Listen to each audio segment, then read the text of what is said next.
अब जरा मैं विनोद बंसल जी को भी इसमें ऐड कर लूं, मुस्कुरा रहे हैं वो सर। विनोद जी।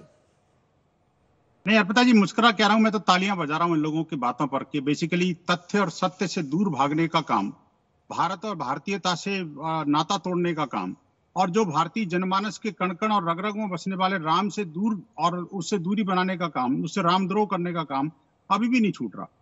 22 तारीख बहुत निकट है, 1 महीना से कम समय बकाया रह गया है।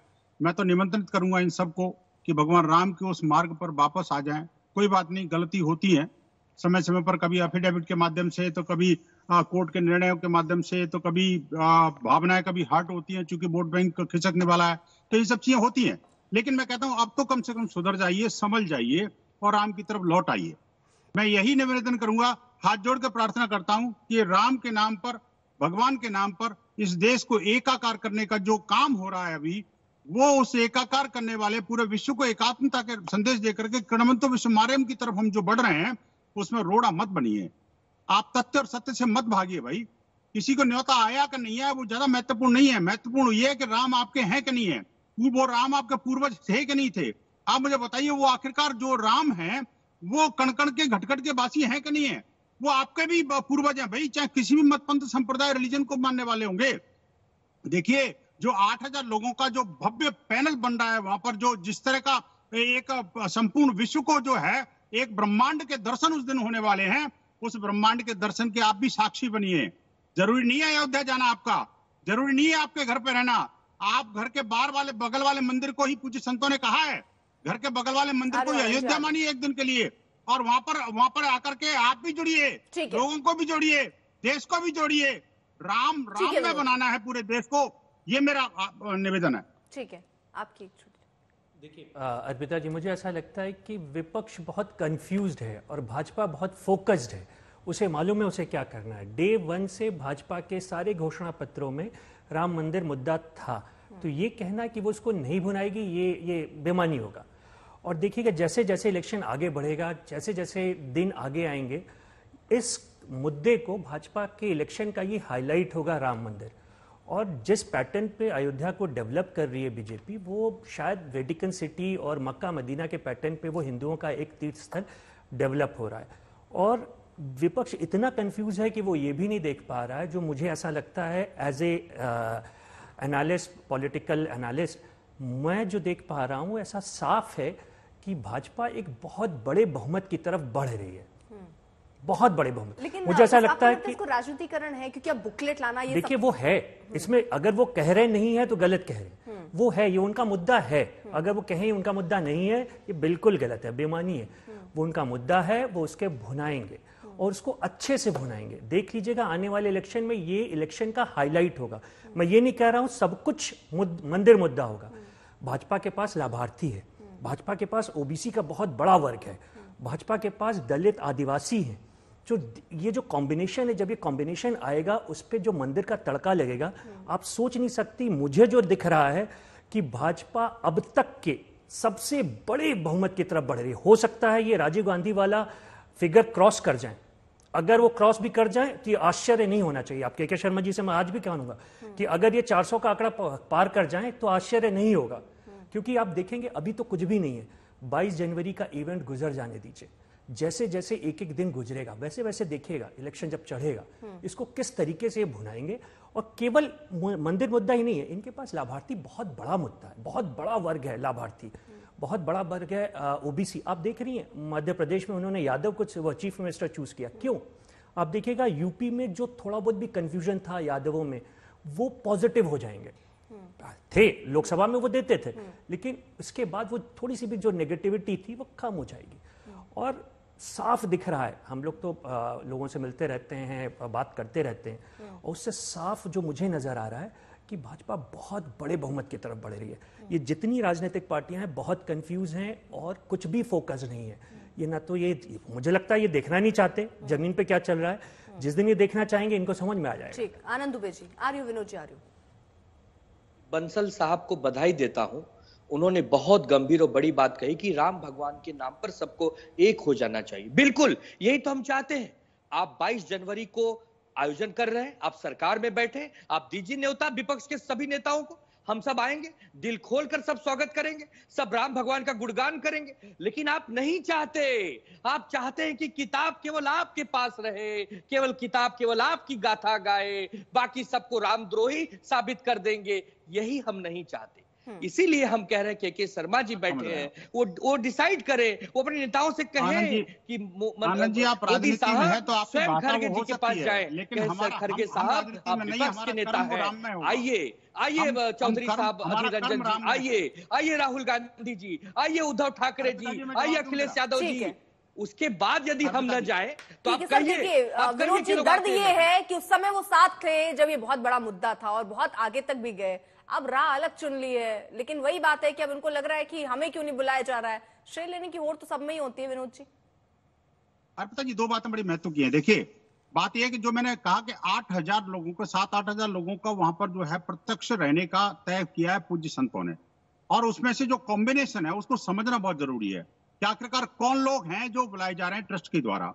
इसमें विश्वेंदु प्रसाद और भाजपा या कोई और की बात करो तो मुझे लगता है बेईमानी होगा।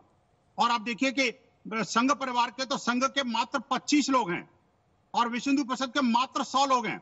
जबकि आप देखिए विश्वेंदु प्रसाद की केंद्रीय प्रबंध समिति प्रणाशी मंडल की बैठक जो होते हैं ना, उसमें 350 सदस्य हैं, आपको पता है, उसमें से लेकिन सिर्फ 100 लोग बुलाए गए हैं। और पूरे संघ परिवार से जो 40 संगठन है, उन 40 संगठनों में से एक प्रतिनिधि है। बड़े भाई, आप समझिए इस बात को, ये कार्यक्रम की व्यापकता राम में बनाना है।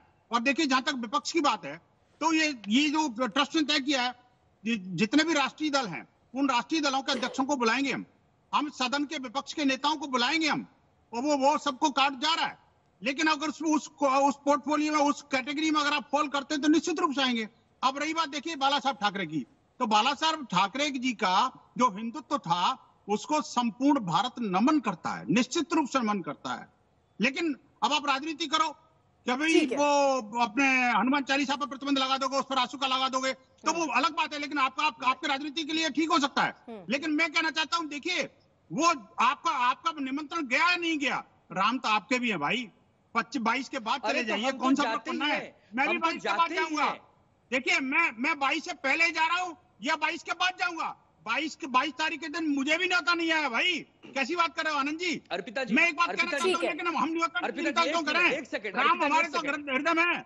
हम तो सुबह शाम, मुझे ये भरोसा नहीं हो रहा है कि अभी न्योते पर लड़ाइयां चल रही हैं कि हमें न्योता क्यों नहीं दिया गया। आनंद, न्योते पर लड़ाई नहीं लड़नी चाहिए, मन में आगे नहीं चाहिए। अगर कोई राम भक्त है तो उसके न्योते का इंतजार क्यों करना चाहिए उसको? अर्पिता जी, 2020 में उद्धव ठाकरे वो न्योता ले, पार्टिसिपेट करे ना करे, उन्होंने 1 करोड़ रुपए का चंदा, ऑफिशियली चंदा, ऑन द रिकॉर्ड बात कर रहा हूं, उन्होंने राम मंदिर के निर्माण के लिए दिया। फिर 2022 में हम वहां गए, मुझे वहां गए, दान का गुणगान करता है क्या? 15 जून को फिर गए हम फिर जाएंगे। लेकिन 22 तारीख वाले दिन यदि हमें आप नहीं बुलाएंगे तो आप कहीं ना कहीं हमारे योगदान का अपमान कर रहे हैं। आपको कोई अधिकार नहीं है, क्योंकि शर्मा जी, सीधे से देखिए, अब किस तरह का आपने एक माहौल बना दिया है कि राम मंदिर में जब ये भव्य कार्यक्रम हो रहा है तो उसके न्योते को लेकर यहाँ पर एक जंग से छिड़ती दिख रही है कि हमें न्योता नहीं मिला, हमें न्योता नहीं मिला। नहीं, अर्पिता जी, मुझे आश्चर्य है, मंदिर में जाने के लिए न्योते की इनको जरूरत है क्या?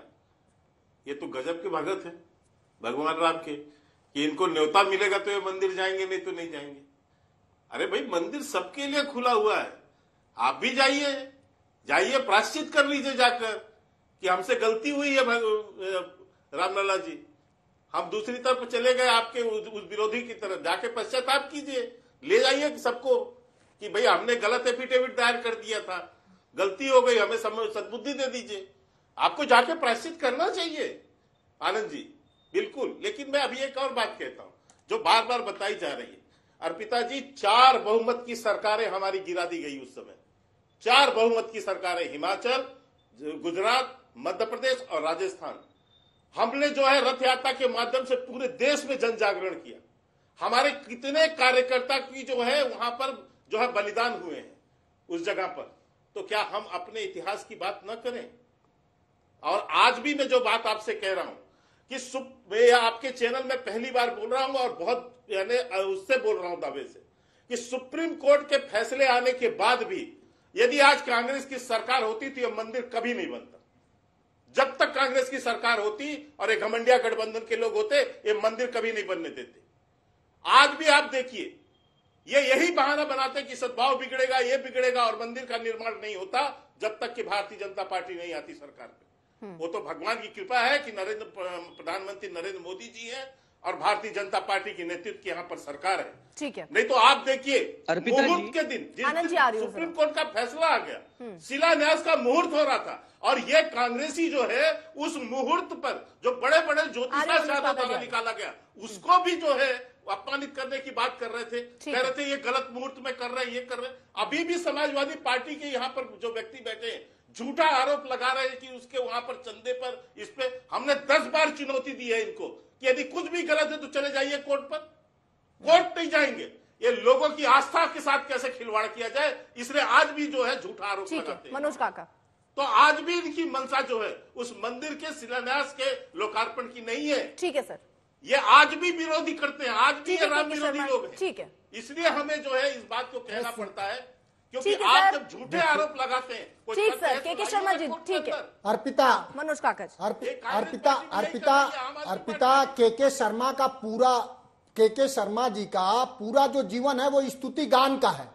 ये आप सोचिए किस तरह मत करिए ना मनोज काका जी। बात, अभी वो यही बात आपको कह देंगे पलट के तो बुरा लग जाएगा। मत कीजिए ना सर, पर्सनल अटैक क्यों, मुद्दों पर बात कीजिए ना, या बोल दीजिए मुद्दे नहीं है। अरे मैं मुद्दे की बात, हाँ तो ये मत कहिए ना, स्तुति की बात क्यों जोड़ रहे हैं आप सर, पर्सनल अटैक में प्लीज। इस देश में कौन ऐसी सरकार है जो माननीय उच्चतम न्यायालय के निर्णयों का आदर नहीं करेगी?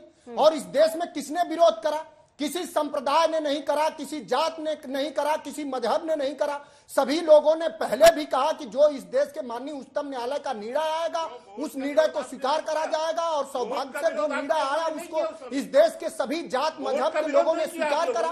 लेकिन भारतीय जनता पार्टी मंदिर बनाने के नाम पर, और सुनिए अरे सुन तो लो, सुनो तो पहले सुनो तो, क्या जानते हो राम के बारे में? देखिए जो मर्यादा भगवान राम का जो विमर्श है वो मर्यादा का विमर्श है, वो शुचिता का विमर्श है उसके संदर्भ। तो फिलहाल ये राम मंदिर का मुद्दा जो अभी फिर से चर्चा में एक बार आ चुका है, क्योंकि 22 तारीख को भव्य कार्यक्रम है, उससे बाद बुकलेट की बात भी बीजेपी कह रही है और ये बता रही कि हमने क्या काम किए और विपक्ष ने क्या रोड़े अटकाए, जिसको लेकर ये तो दिख रहा है कि उनका प्लान पूरा तैयार है 2024 को लेकर, लेकिन विपक्ष के पास कैसे दे जवाब, कोई एक्शन प्लान तैयार है।